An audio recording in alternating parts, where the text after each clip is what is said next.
Hello viewers, this is a video demonstrating how you can resolve and hopefully repair the sticky D-pad issue expressed on some of the GCW 0 special edition units. First we'll kind of go over the issue itself. If you're experiencing it, you probably know it. The issue usually revolves around the D-pad itself. Unfortunately, well, fortunately for me, unfortunately for this video, my D-pad no longer has this issue. I've already actually run the fix on it.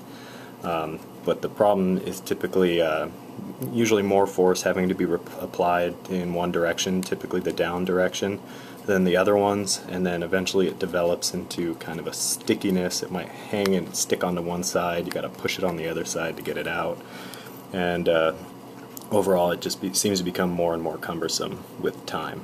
Some people say over time it gets resolved.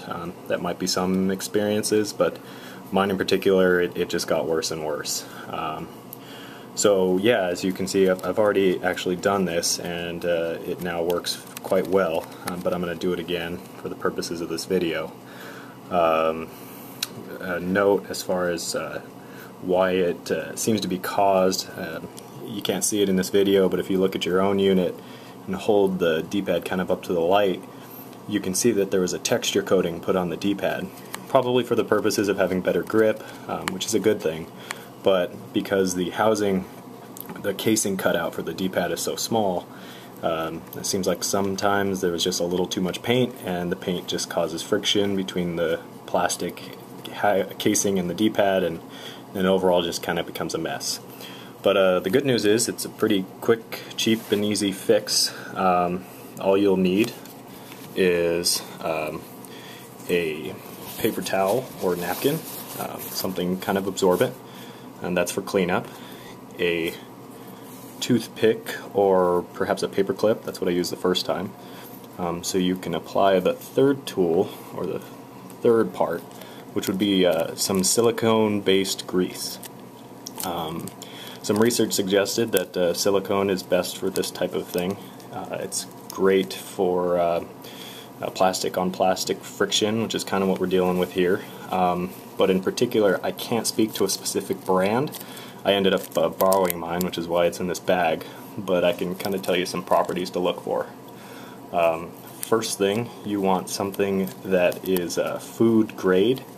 That basically means it has certain properties, purity properties, temperature resistant properties.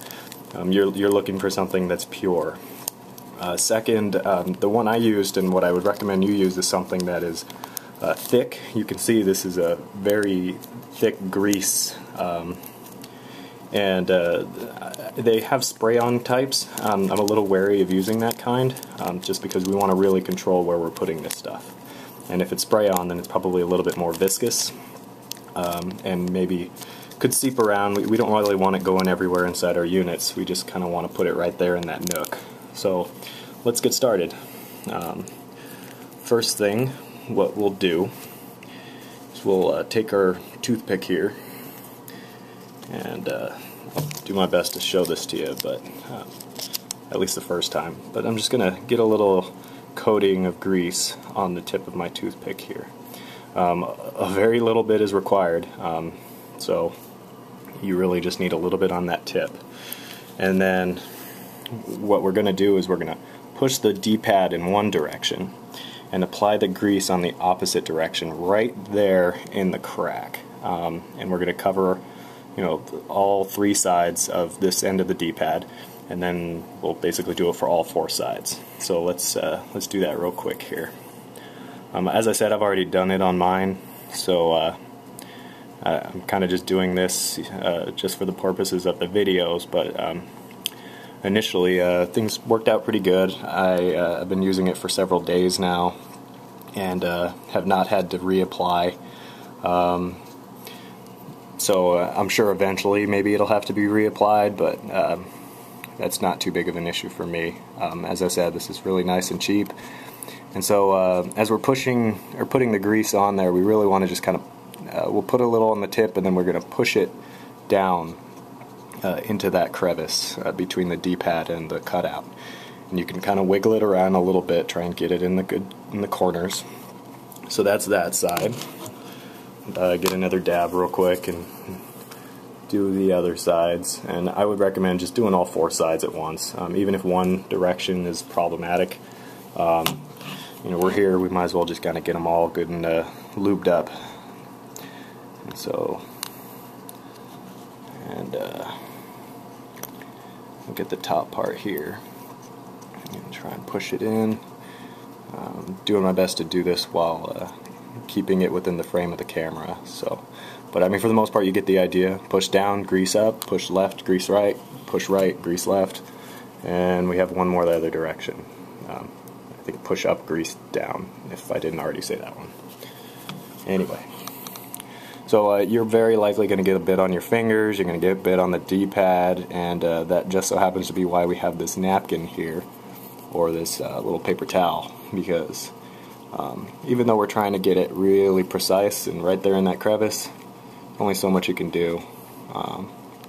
My hands tend to naturally shake. I'm not terribly nervous, but I've never been known to have a steady hand, so I'll probably make a bigger mess than you typically will.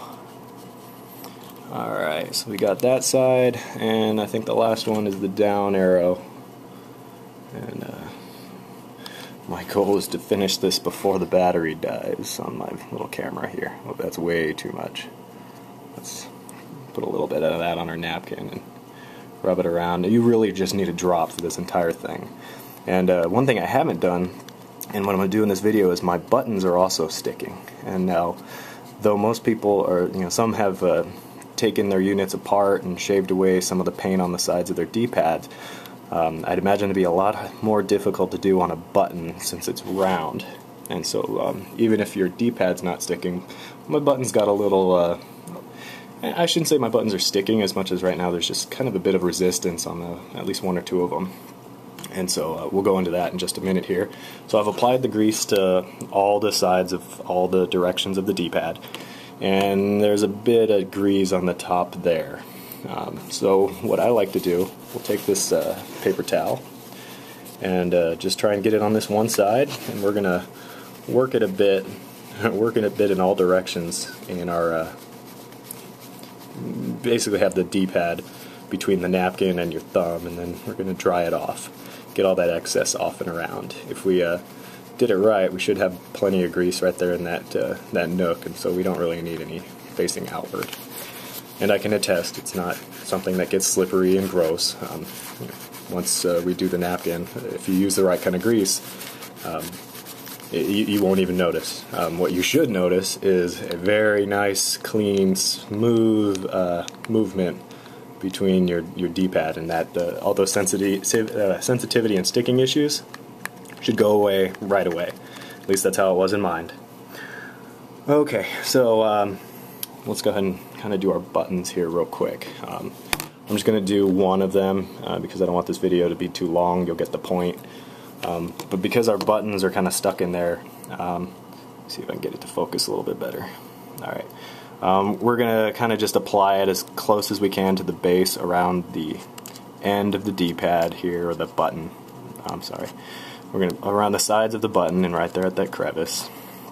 And this is most likely going to get kind of messy, but you shouldn't have to worry about it. I know we're putting grease on an electronic, and that's fairly atypical, but the reason we kind of go with the silicone-based grease and we want something thick is because we're using it. In fact, the grease I'm using right now is meant for electronic purposes. Though, like I said, any silicone-based grease should do. You should be able to find it at a hardware store like Home Depot or Lowe's. Alright, so we put it around the B button for now, and using the same kind of technique we did before, I'm just going to kind of play with that button a little bit, push it in and out, and wipe around the edges of it, and keep this short. That does feel a little bit better than it was before. That was the B button was the one I was having that was sticking. I won't really know exactly until I play, but so now let's go ahead and test. Start up our zeros here, and go to the hardware testing app just to be sure. If your experience is anything like mine, you'll notice immediately we can circle around and all those white squares turn blue very easily, a lot easier than they were before. And now this button's also working just fine. Okay, so that pretty well concludes our video. I hope it helps. Best of luck and happy gaming.